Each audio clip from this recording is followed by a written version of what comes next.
A nova série da Netflix que conta a história de Ed Gein tem chocado todo mundo pela frieza dele, pela crueldade com suas vítimas e até pela história triste do próprio Ed Gein. Aquela parada dele fazer móveis abajur com partes humanas foi o que mais me chocou. Eu assisti a série, só que depois que ela acabou eu continuei pensando sobre a questão de histórias como essa, histórias bizarras de true crime, de serial killers, deveriam virar obras de televisão, obras de cinema, tipo formas de entreter o público. Oi gente, Maratonize na área. Antes de qualquer coisa, deixa o like no vídeo, se inscreve no canal que tem vídeo longo toda semana e dica de filme e série nas outras redes todo santo dia. Ah, e pra quem não viu ainda a série do Ed Gein na Netflix, fica tranquilo que não vai ter spoiler. Essa foi a terceira temporada da série antológica Monstro, em que cada temporada conta a história de um serial killer. A primeira foi do Jeffrey Dahmer, a segunda dos irmãos Menendez, que mataram os pais, e a terceira agora é do Ed Gein. Na verdade, eu não sei se os irmãos Menendez são considerados serial killers porque eles só mataram os pais. Mas enfim, cada temporada é uma história. Eu sei que essa terceira temporada do Ed Gein tá sendo muito criticada. Muitas pessoas não gostaram, acharam confusa, acharam lenta. A série realmente vai e volta no tempo, mas eu juro pra vocês que essa foi a que eu mais achei interessante das 3 temporadas. Primeiro, eu vou aqui ignorar a fidelidade da história da série com a história real, porque já tiveram várias adaptações, documentários, livros, inclusive eu tenho um aqui, mas eu não sou o maior conhecedor da história do Ed Gein. Não me incomodou porque tem muita gente falando que aumentaram coisas, mudaram o sentido de coisas da história dele. Então tem muita gente criticando a série em cima disso. Mas na minha percepção, essa foi a primeira entre as 3 séries que contou mais do que só a história do serial killer. A vida e as atrocidades que o Ed Gein cometia se tornaram inspirações para filmes clássicos como O Massacre da Serra Elétrica, Psicose, O Silêncio dos Inocentes, e a série ainda fez uma conexão incrível com Mindhunter, que é uma série que a gente torce muito para que tenha uma nova temporada, em que os 2 personagens lá, detetives, entrevistam o Ed Gein em um momento ou em outro momento conversam com outro serial killer que fala sobre o Ed Gein. Isso acontece tanto em Mindhunter quanto apareceu agora em Monstro, a história de Ed Gein. O Ryan Murphy e o Ian Brennan, que são os criadores da série, eles optaram em não só mencionar que o Ed Gein era inspiração para essas obras e tal, como mostrar essas obras sendo produzidas e as etapas delas, tipo, como o diretor pensou naquela ideia, naquela cena, de onde surgiu. E isso me acendeu um alerta que eu já tinha, só que agora tá mais forte ainda, em um questionamento que eu acho que é a parte mais importante da série. Além da atuação do Charlie Hunnam, que, gente, entreguem um Emmy a esse homem agora, que absurdo. O questionamento que eu tô falando é o seguinte: o gênero de true crime, ele deveria existir? Faz sentido? Porque assim, se a gente for pensar, a gente tá se divertindo, né, assistindo uma obra de entretenimento sobre uma história real de atrocidades que aconteceram com pessoas reais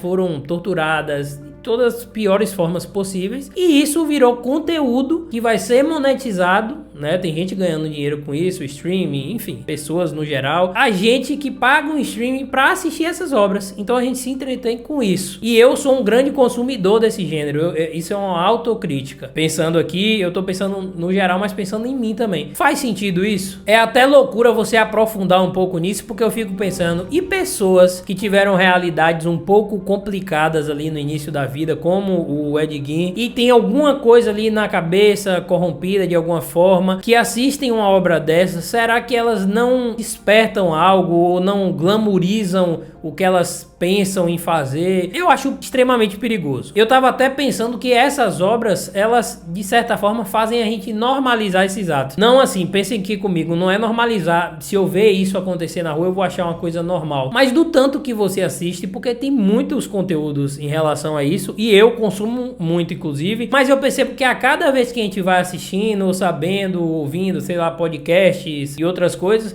a gente vai meio que normalizando isso, e é uma coisa muito estranha. É como se essas obras, como são interpretadas ali por atores, né, a gente observa muito a atuação deles, e tem ali uma estética, um glamour, uma trilha sonora, cria uma noção meio que afasta a gente, não sei, afasta a gente da realidade, de pensar que aquilo, isso aconteceu, lembre disso. E você fica concentrado em como a obra é bem feita, em como a atuação foi maravilhosa. É bizarro, eu sei, é loucura. Por exemplo, o Ryan Murphy, ele tem um costume comum em todas as obras dele e fica bem explícito, que é a sexualização desses serial killers ou de personagens em volta. Você vê que ele sempre pega atores assim bonitos, os caras musculosos, ou quando não tão musculosos, enfim, esteticamente padrões. Ele explora muito isso nas cenas da série. Essa do Ed Gein foi até uma das melhores, assim, as melhores que eu digo, ele usou menos disso, mas a dos irmãos Menendez era o tempo todo, tipo, sensualizando, cena de toalha. E então você percebe que o criador, ele também usa disso como ferramenta, e isso também nos afasta mais ainda de pensar: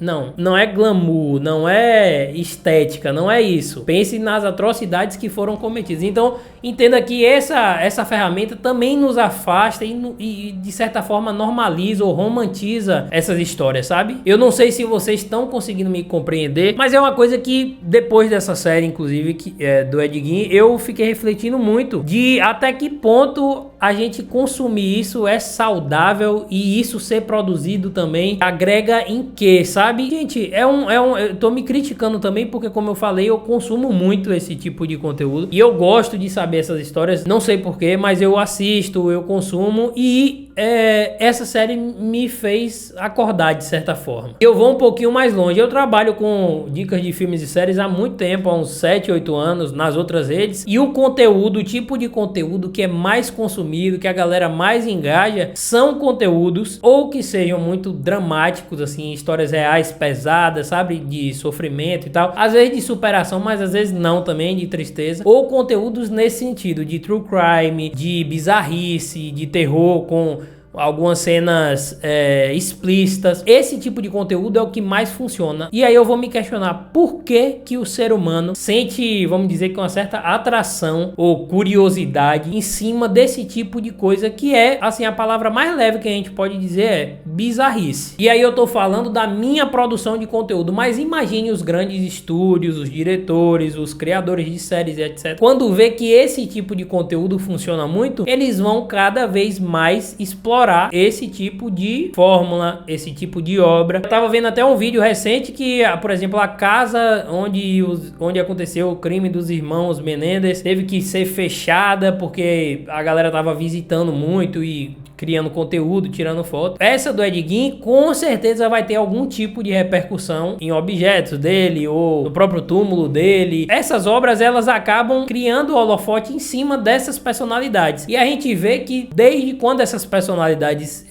esses criminosos existiram, as pessoas criavam uma certa admiração, algum tipo de pessoa criava admiração. Porque Ed Gein, por exemplo, virou um ídolo entre eles.